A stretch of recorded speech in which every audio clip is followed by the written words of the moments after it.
Hola y bienvenidos de nuevo a mi canal. En este nuevo vídeo vamos a hablar de los diagramas de Walsh.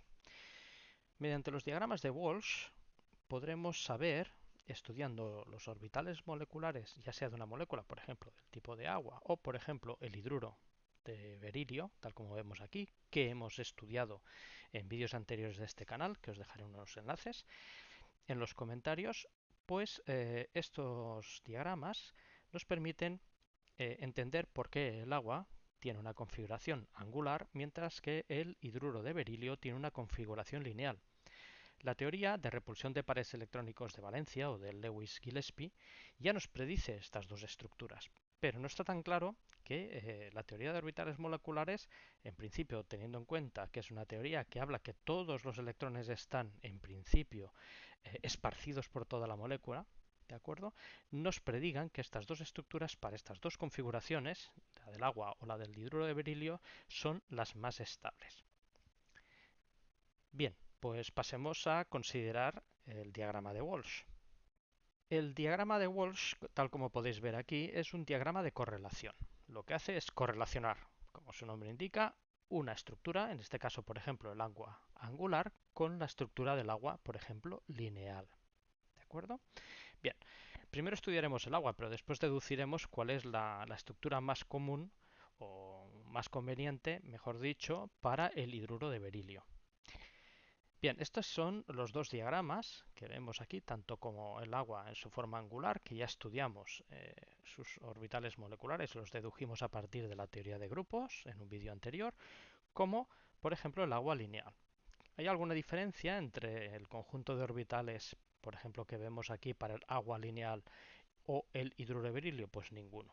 Las combinaciones exactamente serán las mismas. Lo único que se diferencian, en principio, el hidruro de berilio del agua en su forma lineal es el número de electrones de valencias de las dos moléculas. El hidruro de berilio tiene 4 electrones y el agua tiene 8 electrones de valencia. Bien, vamos a ver cómo evolucionaría. Fijaos que en este tipo de diagramas se correlaciona la estructura angular con la estructura lineal. Otra cosa que hemos de recordar es que la energía de los orbitales moleculares, tal como lo indico aquí, va creciendo hacia abajo en valor absoluto, pero recordar que cuanto más bajamos son tanto más negativos, ¿de acuerdo? Tanto más nos cuesta arrancar electrones de estos orbitales más estables que están, como vemos, más abajo respecto a los otros orbitales. Bien, fijaos, por ejemplo, en un agua lineal, a medida que lo que nosotros hacemos es cerrar este ángulo, fijaos que el conjunto de estos tres orbitales, 1s para el hidrógeno y 2s para el oxígeno, parece que se estabilizan, ¿no? Porque su energía es más baja que la energía de la configuración lineal. ¿Por qué es así? Bueno, muy sencillo. Estos dos orbitales que vemos aquí, los dos orbitales 1s de cada uno de los hidrógenos, se van acercando entre ellos y como están en fase, evidentemente interaccionan favorablemente y sus dos nubes electrónicas formando un poco de enlace respecto a la estructura lineal en la cual están lo más alejados posibles. En los diagramas de Walsh lo único que nos fijamos es precisamente en estas interacciones cortas, ¿de acuerdo? Recordar que los dos electrones, tanto en la configuración angular como en la configuración lineal, están deslocalizados a lo largo de estas, digamos, tres orbitales que participan, ¿eh? El orbital 2s del oxígeno y 1s y 1s de cada uno de los hidrógenos. Pero realmente recordar que la nube global es una nube en la cual los tres orbitales se suman entre ellos.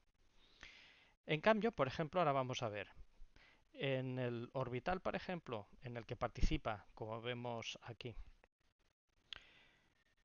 el orbital PZ, recordar que en la dirección que te estoy marcando aquí, esto es el eje de las Z para la configuración de infinito H, pero recordar también que en el caso del agua utilizamos de manera arbitraria el eje, en este caso, en la dirección donde hemos colocado el eje binario, el eje C2. Esto no tiene nada que ver con la explicación que os estoy dando ahora, porque recordar que los ejes los escogemos de manera arbitraria o por comodidad para acomodar correspondientemente todos los elementos de simetría que nos interesa estudiar. Bien, pues como íbamos diciendo, fijaos que en este caso, a medida que nosotros vamos cerrando este ángulo, estos dos orbitales 1s que no están en fase para cada uno de los hidrógenos interaccionan entre ellos. Esto implica que al no estar en fase, la energía global de la estructura de este orbital molecular aumenta respecto a la original.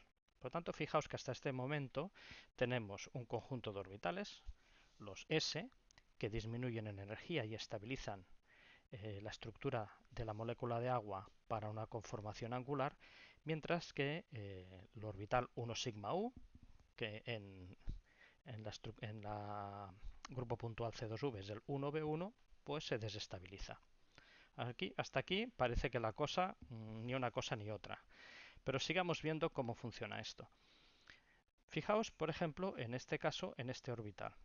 Para la simetría lineal, los dos orbitales p perpendiculares en el plano y el que esté perpendicular en el plano, como este que tenemos aquí, son orbitales no enlazantes. No pueden, digamos, combinarse con los orbitales 1s del hidrógeno, ya sea en fase o no en fase, porque solapamiento es solapamiento nulo. En cambio, en la forma angular, fijaos vosotros que el orbital, en este caso, que podríamos decir PI en simetría de infinito h y que en la geometría angular sería el orbital PZ, como vemos aquí, ¿de acuerdo? Pues a medida que vamos cerrando el ángulo de la molécula, comienza a interaccionar con los dos orbitales 1s que están en fase, tal como vemos aquí. Por lo tanto, está claro que en este caso la energía total para esta estructura angular es más estable para este orbital que tenemos aquí. Mientras que el segundo orbital, pues como vemos, permanece como orbital no enlazante, ¿de acuerdo? Al igual que estaba en la estructura lineal. Por tanto, esto correspondería a un par no compartido. Bien, ¿cuál es el balance total de energía de estas estructuras? Bueno, pues dependerá del número de electrones con los que iremos llenando, evidentemente, los orbitales correspondientes, ya sea en la estructura lineal como en la estructura angular. Entonces, vamos a ver. Si en nuestro caso, como vemos aquí, ¿vale? Ya que estamos con la molécula de agua, pues llenamos con 8 electrones, empezando por el orbital 1A, 2 electrones, 4 electrones, 6 electrones y 8 electrones. Fijaos que el global de energía de estabilización, suponiendo que esto fuera un 0, pues tendríamos globalmente este valor de aquí, más este valor de aquí, más este valor de aquí, más finalmente este valor de aquí, que sumaríamos si supiéramos sus valores. ¿De acuerdo? En el caso de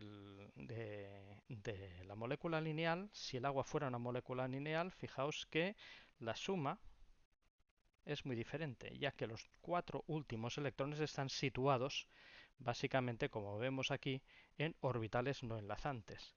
¿De acuerdo? Por lo tanto, esta estabilización no la tendríamos y tendríamos básicamente dos valores, tal como los he pintado de color verde, para los orbitales, en este caso, no enlazante. Por lo tanto, para una configuración electrónica, ¿vale?, con 8 electrones de valencia, la estructura más estable que nos predice la teoría de orbitales moleculares es la geometría angular. ¿De acuerdo?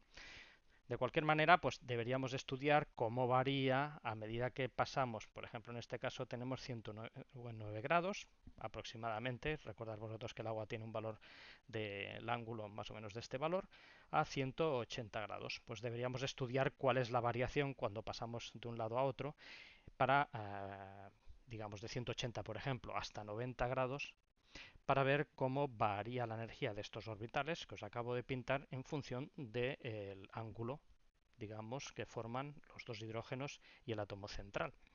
Y entonces buscaríamos para qué valor de ángulo la suma de energías es la mínima posible.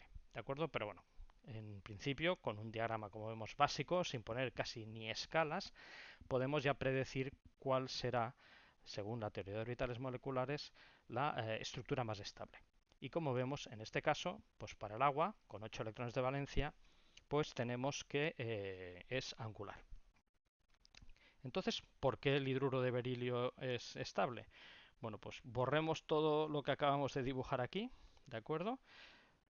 Para tenerlo un poco más claro ahora. Y fijaos que en el caso del hidruro de berilio, el berilio tiene dos electrones de valencia y nosotros tenemos dos hidrógenos con dos electrones, pues en total son cuatro electrones.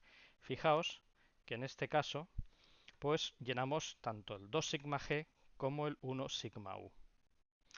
La energía de estabilización del hidruro de berilio sería sumar la energía del orbital 2 sigma G y la energía del orbital 1 sigma U, más o menos por aquí. Si lo hiciéramos exactamente lo mismo para la molécula lineal, solo poner dos electrones aquí y dos electrones en la 1b1, fijaos que la energía global, vale, la primera sí, pero la segunda energía es mucho más alta. Por lo tanto, la suma global de energías, tanto de estos dos niveles, nos daría un valor determinado, pero en este caso la suma de estos dos niveles nos daría una energía inferior, ¿vale?, en valor absoluto a la geometría lineal. Por lo tanto, podemos considerar que para una configuración, en este caso de solo cuatro electrones, la configuración o geometría lineal es mucho más estable que la geometría angular.